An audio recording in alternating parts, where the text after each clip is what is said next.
এরা তো কাজী নজরুলকে পেলেও অপদস্থ করত।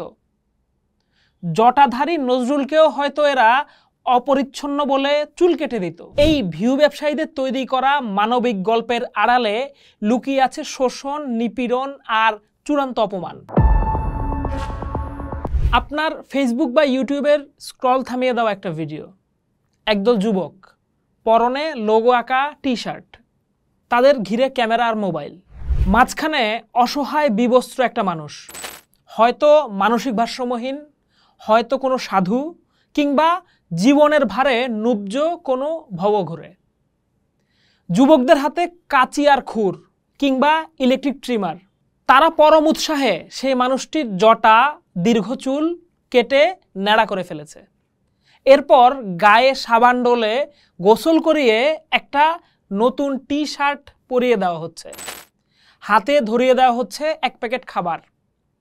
ক্যামেরা জুম করে সেই পরিচ্ছন্ন মুখের ছবি তোলা হচ্ছে, ব্যাকগ্রাউন্ডে বাজছে করুণ সুর, ভিডিওর ক্যাপশন আসুন মানবিক হই। লাখ লাখ ভিউ, হাজার হাজার শেয়ার, প্রশংসার বন্যা।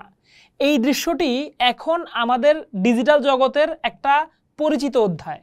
কিন্তু পর্দার পেছনের গল্পটা কি? এটি কি সত্যি মানব সেবা, নাকি ভিউ বাণিজ্যের একটা নির্দয় আর অমানবিক রূপ? এই পরিচ্ছন্নতা অভিযান এর নামে যা চলছে তা কি মানবতা, নাকি ব্যক্তি স্বাধীনতার ওপর এক নৃশংস আক্রমণ? যারা এই কাজ করছেন তাদের অনেকের উদ্দেশ্য হয়তো মহৎ, অন্তত তারা তো এই দাবিই করেন।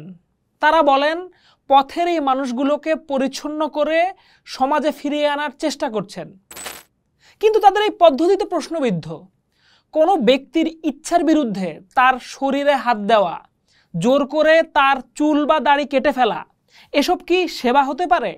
ভিডিওগুলোতে প্রায়ই দেখা যায় অসহায় মানুষটি কাঁদছেন, অনুনয় করছেন, কিংবা ভয়ে চুপ করে থাকছেন। তাদের চোখে থাকে অপমান আর লজ্জা। তার দীর্ঘদিনের জটা, যা হয়তো তার আধ্যাত্মিক বিশ্বাস বা ব্যক্তিগত পরিচয়ের অংশ, তা কেটে ফেলার সময় তার আর্তনাদ কি ক্যামেরার পেছনের মানুষগুলোর কানে পৌঁছায় না? সামাজিক মাধ্যমে একজন যথার্থই মন্তব্য করেছেন, এটা অত্যাচার ছাড়া আর কিছুই না। এরা এত ভালো কাজ করতে চাইলে রাস্তার আবর্জনা পরিষ্কার করে না কেন? বস্তির মানুষের বাড়িঘর পরিষ্কার করতে যায় না কেন? প্রশ্নটি যৌক্তিক, কারণ আবর্জনা পরিষ্কার করলে বা বস্তিতে কাজ করলে হয়তো এত সহজে ভাইরাল হওয়া যায় না। একজন অসহায়, প্রতিরোধে অক্ষম মানুষকে নিয়ে নাটকীয় কন্টেন্ট তৈরি করা অনেক সহজ। এখানে মানুষটি সেবাগ্রহীতা নন, তিনি হয়ে ওঠেন কন্টেন্ট তৈরির একটা উপকরণ। দার্শনিক জন স্টুয়ার্ট মিল তার অন লিবার্টি গ্রন্থে হার্ম প্রিন্সিপল নিয়ে আলাপ করেছেন। তিনি বলছেন, একজন মানুষের স্বাধীনতা ততক্ষণ পর্যন্ত নিরঙ্কুশ যতক্ষণ না তা অন্যের ক্ষতির কারণ হয়। পথের কোনো মানুষের জটাধারী চুল বা ময়লা পোশাক আপনার বা আমার কোনো ক্ষতি করছে না, সুতরাং তার ব্যক্তিগত পছন্দে হস্তক্ষেপ করার অধিকার সমাজ বা কোনো গোষ্ঠীর নেই। এই পরিচ্ছন্নতা অভিযান জন স্টুয়ার্ট মিলের এই নীতির সরাসরি লঙ্ঘন। জার্মান দার্শনিক ইমানুয়েল কান্ট শিখিয়েছেন যে কোনো মানুষকে কখনোই উপায় বা মিন্স হিসেবে ব্যবহার করা উচিত নয়, কারণ প্রত্যেক মানুষই নিজে এক একটা উদ্দেশ্য। কিন্তু এই ভিডিওগুলোতে অসহায় মানুষগুলোকে ভিউ, লাইক আর সাবস্ক্রিপশন বাড়ানোর উপায় বা মিন্স হিসাবে ব্যবহার করা হচ্ছে। তাদের মানবিক মর্যাদা ভুলণ্ঠিত করা হচ্ছে এবং তৈরি করা হচ্ছে ডিজিটাল পণ্য। এটি কান্টের নৈতিক দর্শনের সম্পূর্ণ পরিপন্থী। এই কাজটি এক ধরনের প্যাটার্নালিজম বা অভিভাবকত্ববাদী মানসিকতার প্রকাশ, যেখানে একদল লোক মনে করছে আমরা জানি তোমার জন্য কোনটা ভালো। তারা ধরেই নিচ্ছে ওই ভাসমান মানুষটি নিজের ভালো মন্দ বোঝে না এবং তাদের উপর যে কোনো সিদ্ধান্ত তার চাপিয়ে দেওয়ার অধিকার আছে। কিন্তু একজন মানুষের মানসিক অবস্থা যাই হোক না কেন, তার মানবিক মর্যাদা কেড়ে নেওয়ার অধিকার কারো নেই। বাংলাদেশের সংবিধানের ৩২ নম্বর অনুচ্ছেদে প্রত্যেক নাগরিককে জীবন ও ব্যক্তি স্বাধীনতার অধিকার নিশ্চিত করা হয়েছে, জোরপূর্বক কারো চুল কেটে দেওয়া, তাকে জনসমক্ষে বিবস্ত্র করে গোসল করানো, এই কাজগুলো তার ব্যক্তিগত নিরাপত্তা এবং সম্মানের উপর চরম আঘাত। এটি সংবিধান প্রদত্ত মৌলিক অধিকারের সুস্পষ্ট লঙ্ঘন।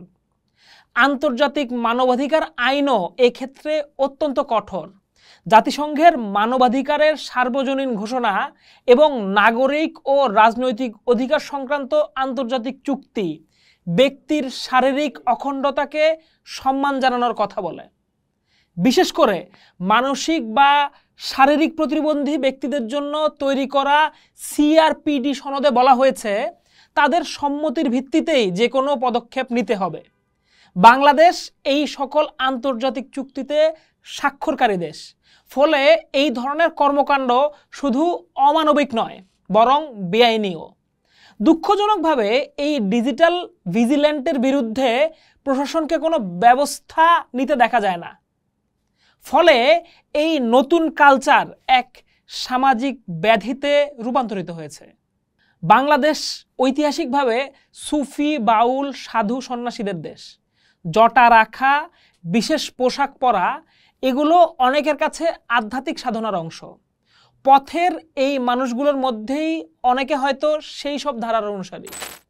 তাদের জটাকে অপরিচ্ছন্নতা বলে কেটে ফেলা কেবল তাদের ব্যক্তি স্বাধীনতার উপরে নয়, বরং তাদের আধ্যাত্মিক বিশ্বাস ও সাংস্কৃতিক পরিচয়ের উপর একটি নির্লজ্জ আক্রমণ। সামাজিক মাধ্যমে মন্তব্যকারী একজন বলেছেন, এরা তো কাজী নজরুলকে পেলেও অপদস্থ করত। জটাধারী নজরুলকেও হয়তো এরা অপরিচ্ছন্ন বলে চুল কেটে দিত। ইসলামের দৃষ্টিতেও এই কাজটি গর্হিত। ইসলামে মাজনুন বা মানসিকভাবে অসুস্থ ব্যক্তির ওপর শরীয়তের বিধান কার্যকর হয় না, বরং সমাজকে নির্দেশ দেওয়া হয়েছে তার প্রতি সদয় হতে। সুফি দর্শনে মজ্জুব বা আল্লাহর প্রেমে পাগল ব্যক্তিকে উচ্চতর আধ্যাত্মিক স্তরের অধিকারী বলে মনে করা হয়। জোর করে তাদের স্বাভাবিক বানানোর এই প্রবণতা এক ধরনের উগ্র চিন্তার প্রতিফলন, যা ইসলামের মূল উদার নৈতিক ধারার সঙ্গে সাংঘর্ষিক। ফরাসি দার্শনিক মিশেল ফুকো তার ডিসিপ্লিন অ্যান্ড পানিশ গ্রন্থে প্যানঅপটিকন নামক এক কারাগারের মডেলের কথা বলেছেন, যেখানে কয়েদিরা সবসময় নজরদারির অধীনে থাকে এবং ধীরে ধীরে নজরদারির এই ধারণাকে আত্মস্থ করে নিজেদের আচরণ নিয়ন্ত্রণ করতে শেখে। আজকের সোশ্যাল মিডিয়া যেন এক ডিজিটাল প্যানঅপটিকন। এই ভিডিও নির্মাতারা সমাজের স্বাভাবিকতার মানদণ্ড তৈরি করছে। যারা এই মানদণ্ডের বাইরে অর্থাৎ ভবঘুরে, জটাধারী বা মানসিক ভারসাম্যহীন, তাদেরকে অস্বাভাবিক হিসেবে চিহ্নিত করা হচ্ছে। তারপর ক্যামেরার সামনে তাদের জোর করে স্বাভাবিক বানানো হচ্ছে, যা দেখে দর্শকেরা সেই মানদণ্ডকে সমর্থন করছে। এখানে অসহায় মানুষটি শুধু ভিকটিম নন, সে একটি প্রদর্শনীর বস্তু। তার অপমানকে পণ্য করে আমরা বিনোদন কিনছি।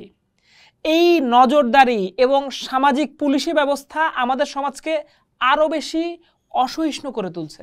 সম্প্রতি ফেসবুকে ছড়িয়ে পড়া একটি ভিডিও শেষে দেখা যায় এক বৃদ্ধ, যার চুল জোর করে কেটে দেওয়া হয়েছে, অসহায়ভাবে আকাশের দিকে তাকিয়ে আর্তনাদ করছেন, আল্লাহ তুই দেখিস।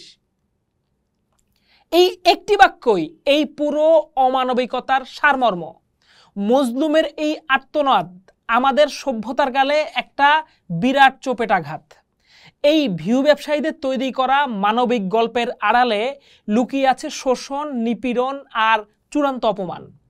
তাদের দেওয়া একটি টি শার্ট বা একবেলা খাবার কখনোই কেড়ে নেওয়া আত্মসম্মানের মূল্য হতে পারে না। প্রশ্ন হলো, দর্শক হিসেবে আমাদের দায়িত্ব কি?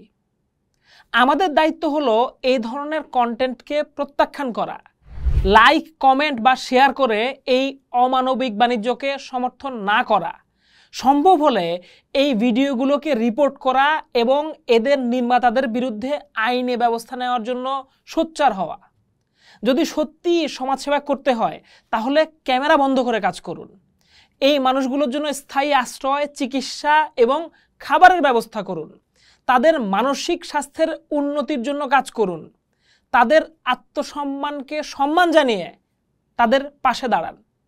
তা না করে ক্যামেরার সামনে অসহায় মানুষের চুল কেটে দিয়ে যে হিউম্যান সার্ভিস দেখানো হচ্ছে তা আদতে অ্যানিম্যাল ইনস্টিং বা পাশবিক প্রবৃত্তিরই নামান্তর।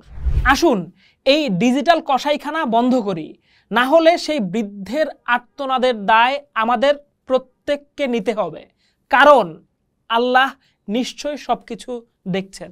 পোস্ট দেখুন, ভাবুন, করুন, থাকুন পোস্টের সাথে।